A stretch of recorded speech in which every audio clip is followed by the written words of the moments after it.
Hello, my name is Fredrik Skåtar, and I was the lecturer here for Forum Workshop, where we worked with Rhinoceros and its parametric plugin Grasshopper.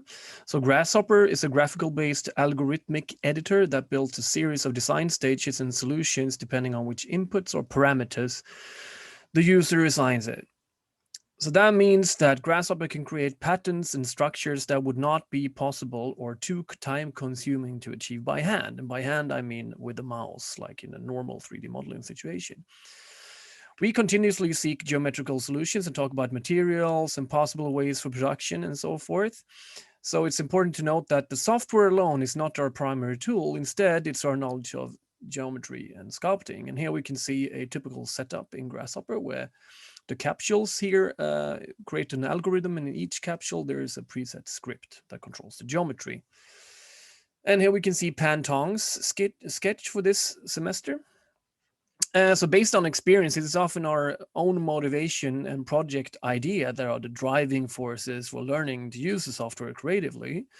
And the participant will automatically gain knowledge during the design process, which will ultimately support the next project and lay ground for new ideas. And here we can see Ahmad Abusini's experiments.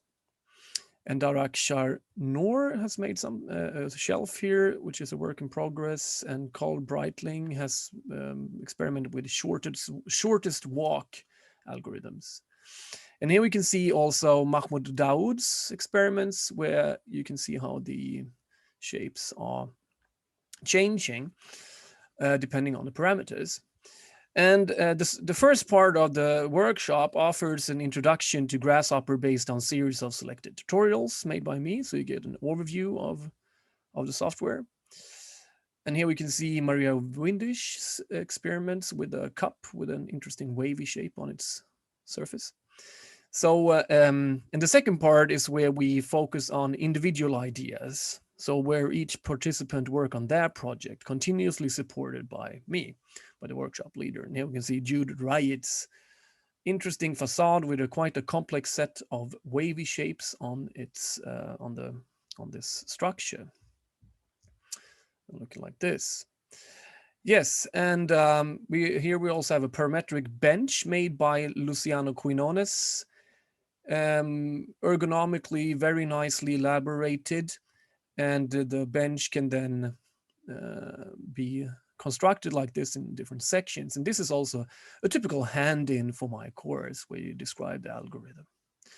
Yes, so it was a great course this semester. Thank you very much. If you want to read more, you can do that on my homepage here. And thank you very much.